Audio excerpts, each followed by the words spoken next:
Достар, барлықтарыңызға сәлем. Біз ФК Картоп командасымен қазір Астана қаласына жолдастық кездесуге бара жатырмыз.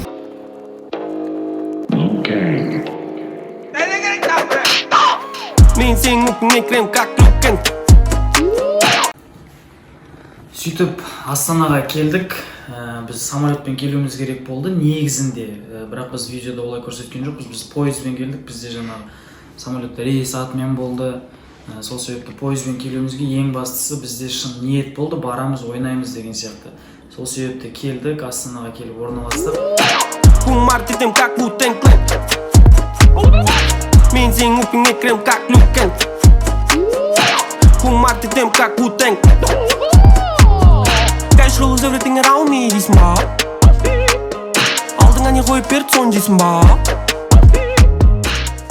Және де ойын просто бізде кешкі 11-де болды, кешкі 11:30-да даже. Кешкі 11:30-да болды. Ойын басталды.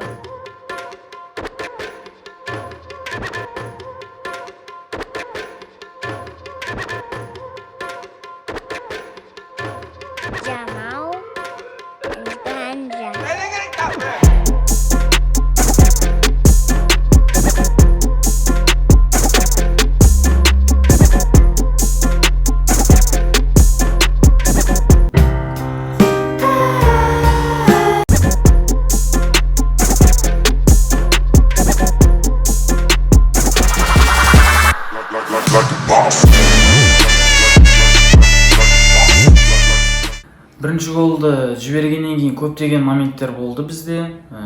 2-3 танго болды. 2-3 стор жасадық. Бірақ та өкінішке орай голға айналмады. Одан кейін бізде Ержан бірінші голды салды.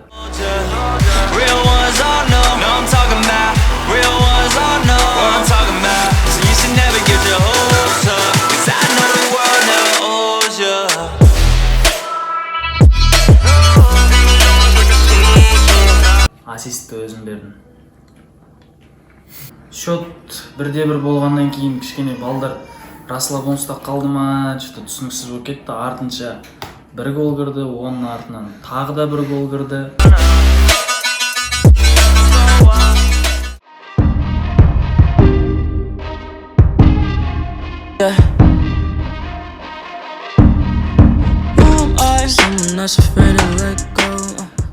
Сонымен общий есеп 3-1 болып ұтылып жатырдық. 3-1 болып жаттық, мен қазір көріп отырмын өзімде. 3-1 болғаннан кейін кішкене ес жиып, балаларға мен дух беріп жүрдім. Сөйтіп та Ержан бізде дубль жасап, екінші голын салды. Есеп 3-2 болды.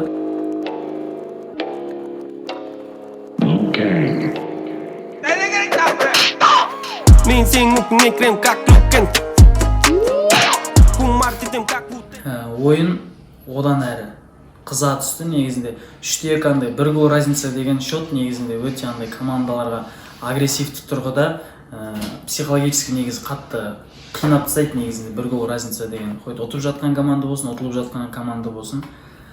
Одан кейін 3-2 қалғаннан кейін артынша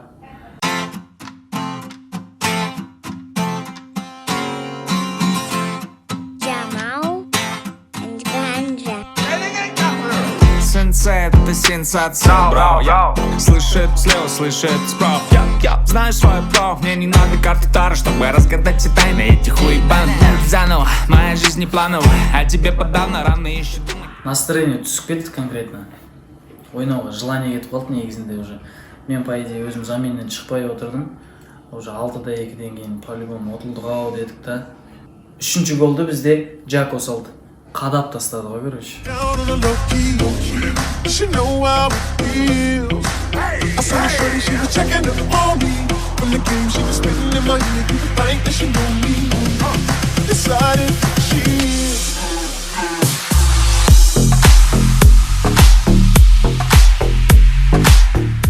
В общем, біз саламыз, короче, біз алды счетты кішкене бит қысқартамыз, и олар алады да обратно салады. Енді желание пайда болып келе жатады, короче, обратно желаниені сөндіріп тастайды. негізінде команда ойнап жатқан команда біздің өте мықты команда, ол Астананың көптеген лигалардың жаңағы жүлдегерлері, мықты команда десек те болады. Бізде менің командамда көптеген балалар жақсы ойнағанымен, бірақ жас балдар опыт әлі аз. Бірақ та алдағы уақытта Қазақстанның болашақ жұлдыздары жаңағы Ержан, Жако деген жігіттер, Дара бар. Біздің командадағы балалар. Бұларды жайлап айта берейін, сіздермен таныстырып таныс боласыздар. Now let me see you lean and rock like a boss.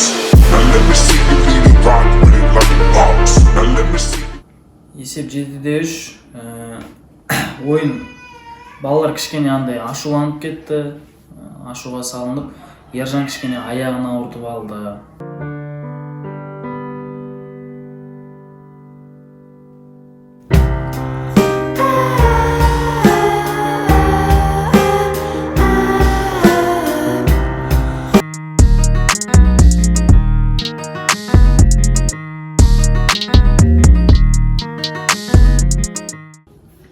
Есеп 7-3 болды. Біз по идее болды ұтылдық деп ойладық та, мен бізде Сабо алды да столып қойнайды.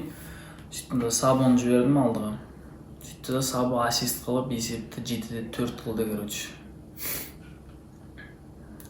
Голды обратно Ержан салды. Хэт-трик жасады Ержан.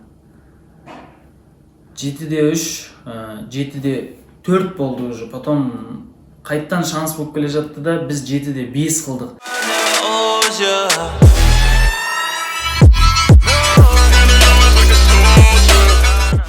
И обратно қайттан духын көтеріледі, уже 2 гол разница біз үшін ол уже нормальный болып тұр. Ат-оборон ойнап, қайттан контратакалармен гол саламыз деген ой болды, басымырақ.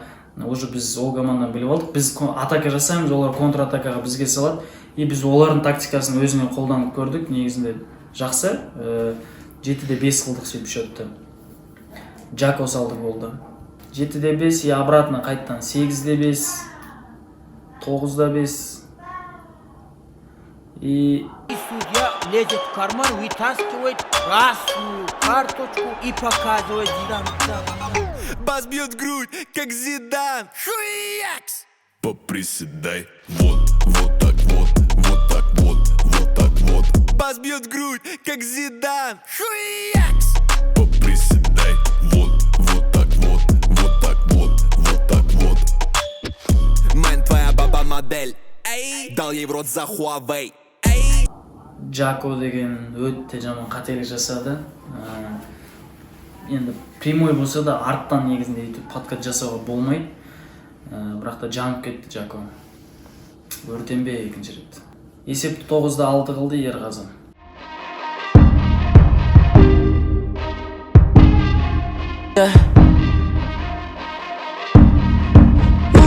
Someone that's afraid to let go. You decide if you're ever gonna let me know. Yeah, suicide if you ever try to let go. I'm sad, I know, yeah. I'm sad, I know, yeah. Баяғыда зал ойнаған. Потом 10-6 болды, короче. 10-6. Ойынға деген желание обратно қашады. Уже андай. Балалар тренировкасыз келген. Бірінші рет осы сезонда вообще бірінші рет зал ойнады. Сол себепті кішкене ауыр тиді негізінде. Сол үшін бізге ойын қиынырақ түсті. Еще ондай басқа қалада атмосфера бәрібір влиять етеді негізінде. Көптеген командалар дома в гостях болып ойнайды, ол негізінде көп әсер етеді. В гостях ойнаған командаларға әсіресе. Бірақ дома ойнаған командаларға да өте ауыр негізінде. Сөйтіп 10-6 болып жатқан кезде өзім шықтым, уже 4 гол разница. Ойнай салайын енді деп. Сөйттім да өзім ойнай беру керек пе еді, по идее 10-7 қылып жібердім, сөйттім да.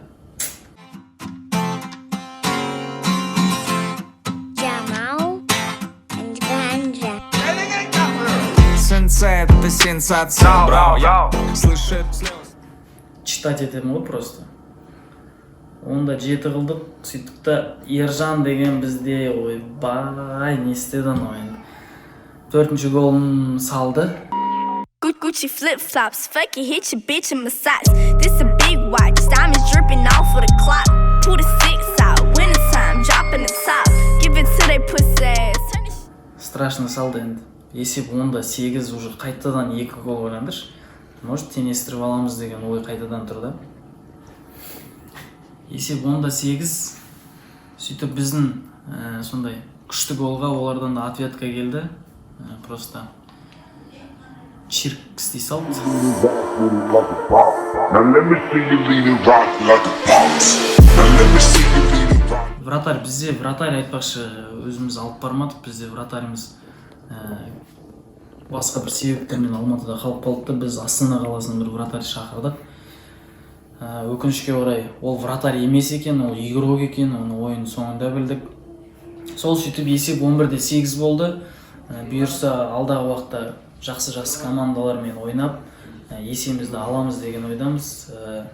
ФК Картоп жасай берсін. Егерде ойнайтын жастар болса, бізге жазыңыздар. Біз алдағы уақытта 2-ші, 3-ші өзіміздің жаңағы кішкентайларға арналған командаларымызды ашамыз. Сол лайк басып, комментарий жазып, дизлайктарыңызды қалдырып кетіңіздер.